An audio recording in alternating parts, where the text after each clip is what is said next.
अस्सलाम वालेकुम नाज़रीन, डॉक्टर दानिश रियल फोकस के साथ हाजिर है। आपको मैंने कुछ दिनों पहले बताया था कि जी कुछ ऑडियो आने वाली है जो बहुत अहम है, और वो ऑडियो सुप्रीम कोर्ट से मुंसलिक है।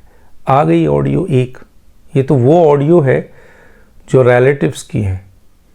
एक दो ऑडियो जो बिल्कुल तैयार है, किसी वक्त भी हैकर साहब ने आपके सामने पेश करना है, जिसमें ये खुद होंगे। जैसे एक जज साहब की आई है ना, मज़ाहिर नकवी साहब की, वैसे ही सुप्रीम कोर्ट के एक अहम तरीन जज साहब की ऑडियो आने वाली है, जिसमें इन्हीं चीज़ों के बारे में वो किसी से बात कर रहे हैं। बहुत अहम ऑडियो है। उसके बाद क्या होगा मुझे नहीं पता, लेकिन कहा यह जा रहा है कि वो बहुत अहम ऑडियो है जो लीक होने वाली है किसी भी वक्त। लेकिन ये ऑडियो जो अभी आई है, ये भी कम अहम नहीं है। इस ऑडियो के बाद अगर बैनुल-अक़वामी दुनिया में कोई जज सुनता कि इस तरह की उसकी खुशदामन और इस तरीके से बात हो रही है, तो वो रिज़ाइन कर देता। क्यों? क्योंकि अब उसके पास कोई अखलाकी जवाज़ नहीं है कि वो इस अहम तरीन मनसब में बैठे। कोई जवाज़ नहीं है।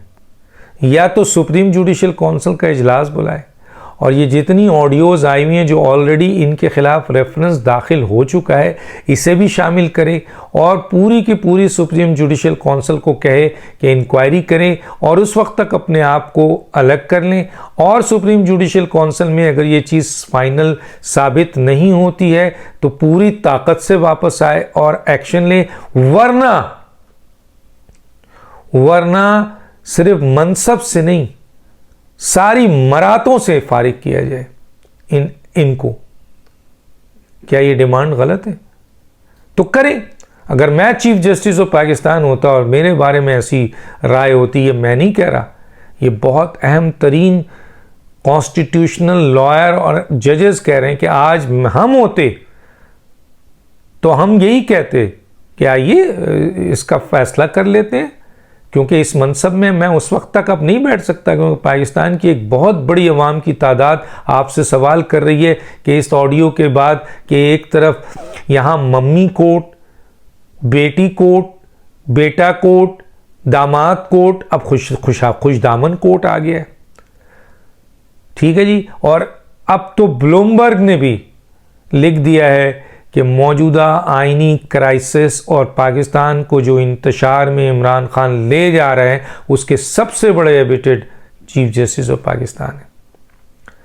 सबसे बड़े इस वक्त सपोर्ट करने वाले, सहूलतकार, हिमायत करने वाले, छतरी बन के ख्याल रखने वाले, हर चीज़ का ख्याल रखने वाले, उसने लिखा है कि चीफ जस्टिस ऑफ पाकिस्तान है। इसके बाद भी इस अहम तरीन मनसब पे अगर कोई बैठा रहे तो क्या कह सकता हूँ मैं इसके बारे में। अब तो हुकूमत को चाहिए, और ख़ुद सुप्रीम कोर्ट के जो सीनियर जजेस को चाहिए, क्योंकि सीनियर जजेस के पास एक अभी इख्तियार बाकी है, और वो है 1998 का 10 रुकनी बेंच का फ़ैसला जो ना रिव्यू हुआ ना ख़त्म हुआ, अभी तक कायम है। उस फैसले की बुनियाद पर वो एक्शन ले सकते हैं, क्योंकि ऑलरेडी रेफरेंस पहुंचा हुआ है। ये एक नया बहुत बड़ा केस आया है, यकीनन ये भी रेफरेंस में जाएगा, लेकिन जस्टिस अता बंदयाल साहब कभी भी इनको सुप्रीम जुडिशल काउंसिल में नहीं लाएंगे, ना अपने साथी जजेस का लाएंगे। उन्हें पता है कि अगर सुप्रीम जुडिशल काउंसिल में उनके साथी जजेस की ये ऑडियोज, ये रेफरेंस, इनका रेफरेंस पहुंच गया तो इनका फ्यूचर, इनका मुस्तकबिल एक्सपोज हो जाएगा। कभी नहीं लाएंगे, तो फिर कौन लाएगा? लोग कह रहे हैं कि इन पर दबाओ। कौन दबाव डाले? ये अखलाकी जवाज़ है। पूरी दुनिया में इतने अहम मनसब में कोई बैठा हो और उस तरह की ऑडियो लीक हो, और उसके बावजूद भी उस मनसब से वो चिपका रहे, तो इसका मतलब है कि सामने पता है कि उसके मकासद हैं, उसे पता है, वो तैयार है इसके लिए। जो कर रहा था वो जानबूझ के कर रहा था। उसे पता था कि कभी लीक हो सकती है, उसे पता था कि मैं इस मनसब को इस्तेमाल कर रहा हूं। यही है ना, और क्या है बताएं। वरना अगर इतनी सी छोटी सी गलती किसी इतने बड़े अहम मनसब के बंदे से रिलेट कर दी जाए तो वो इस्तीफ़ा दे के चला जाता है कि नहीं, मैं अब इस 22-25 करोड़ कौम की सबसे बड़ी अदालत का सबसे बड़ा सरबराह नहीं रह सकता, मुझ पे इतने संगीन इल्ज़ाम आ गए, या कम से कम अलग कर लूं और इल्ज़ामात की इन्वेस्टिगेशन हो जब तक। लेकिन ये नहीं होगा, ये बिल्कुल नहीं होगा। क्यों? क्योंकि अगर ये हो गया तो सब चीज़ सामने आ जाएगी।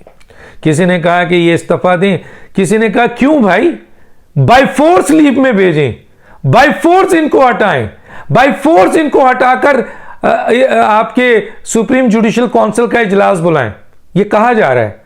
लेकिन ये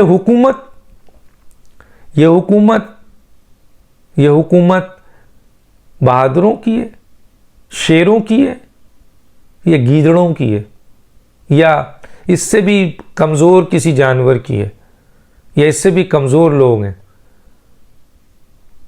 नहीं है तो आए सामने देखें, और क्या चाहिए। ब्लूमबर्ग लिख रहा है कि जी जो पाकिस्तान में इंतशार इमरान खान पैदा कर रहा है उसकी सारी सरपरस्ती, और ये कोई मामूली पोस्ट नहीं है। इस पोस्ट पे जो आदमी अगर सपोर्ट कर रहा हो तो नीचे चाहे हाई कोर्ट हो, सेशन कोर्ट हो, आपके एंटी टेररिस्ट कोर्ट हो, सब पे असर पड़ता है। तो कुछ लोग कह रहे हैं, कुछ कॉन्स्टिट्यूशनल लॉयर कह रहे हैं कि भाई हुकूमत एक्शन ले, इनको बाय फोर्स लीव में भेजे और सेकंड सीनियर मोस्ट को जो है वो एक्टिंग चार्ज दे, और फिर इनकी इंक्वायरी हो सुप्रीम जुडिशियल काउंसिल में। तो करे हुकूमत, कोई तो करे।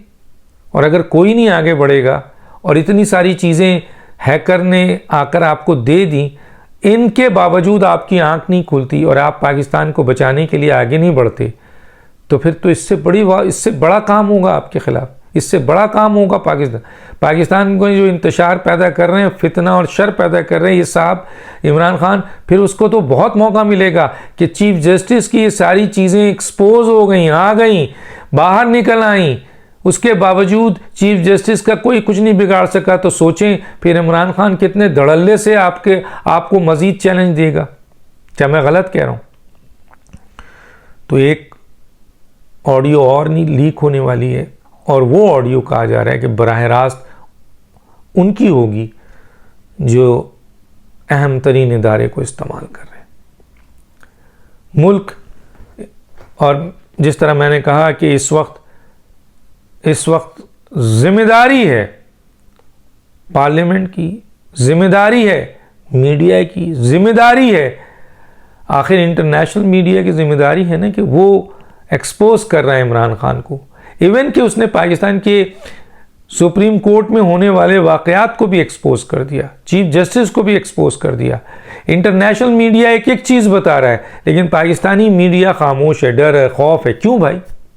इसलिए कि आपको उस गैर मामूली आर्टिकल की बुनियाद पर जिस पे इख्तियारात लेकर आपको खबरदार जो सच बोला, खबरदार जो मेरे खिलाफ बोला, मेरे खिलाफ चाहे मैं कुछ कर रहा हूं इस मुल्क में, चाहे मुल्क तोड़ रहा हूं, चाहे कुछ कर रहा हूं, कानून तोड़ रहा हूं, आइन तोड़ रहा हूं, मुल्क बेच रहा हूं, लेकिन ये मेरे पास एक ताकत रखी है, तौहीन कर दूंगा अगर जरा सा बोला, चाहे साबित भी हो रहा हो, चाहे मटीरियल्स मिल गए हों, चाहे ऑडियोज आ गई हों, लेकिन तुम नहीं बोल सकते और आप डरते रहे।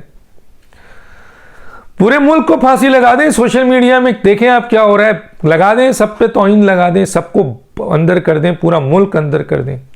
और ये चंद यूथियाज और इमरान खान बकौल के जी लाखों का कौन सा लाखों का मजमा, कोई नहीं निकलेगा जिस वक्त एक्शन होगा, याद रखिएगा। मार्शल्लाह लगा दो।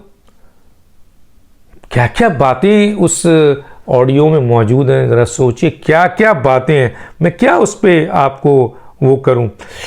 एक बहुत अहम इजलास हो रहा है, बड़ा ज़बरदस्त। ये अगर पीडीएम का सरबराह मौलाना फजल रहमान ना होता और ये आपके शहबाज शरीफ होते तो पीडीएम पानी की तरफ, बल्कि पानी से भी कोई और चीज़ होके बह चुकी होती। ये तो सही मायनों में एक शेर बैठा हुआ है मौलाना फजल रहमान, सही मायनों में एक बहादुर इंसान बैठा हुआ है जो किसी से नहीं डरता सवाए खुदा के। और इसीलिए वो खुलकर तमाम इदारों को, चाहे वो फौज ही क्यों ना हो, और आज जब जुडिशियल मार्शल है, वो कह रहा है कि जुडिशियल मार्शल है, वो कह रहा है कि तुम कुछ कर सकते हो तो करके दिखाओ, वो कह रहा है कि मेरे पास भी अवामी फौज है, मैं निकालूंगा। तो ये है मौलाना फजल रहमान, ये है उनका किरदार, और ये सच बोल रहा है और हक पे है। मौलाना फजल रहमान आज वो वाहिद लीडर है जो मुनाफिकाना अमल नहीं कर रहा है और सच और हक के साथ बोल रहा है। इसीलिए मैं देख रहा हूं कि दूसरी सियासी जमातों के वर्कर भी ये कह रहे हैं कि मौलाना फजल रहमान सच बोल रहा है, हमारा लीडर डर गया, हमारा लीडर खामोश है, हमारा लीडर मसलियत पसंद है, हमारा लीडर मैनिपुलेशन कर रहा है। इस तरह की बातें हैं मुख्तलिफ सियासी जमातों के वर्करों से, और सब कह रहे हैं कि मौलाना फजल रहमान सही कह रहे हैं। सब कह रहे हैं कि हम सब मौलाना फजल रहमान के साथ खड़े हैं।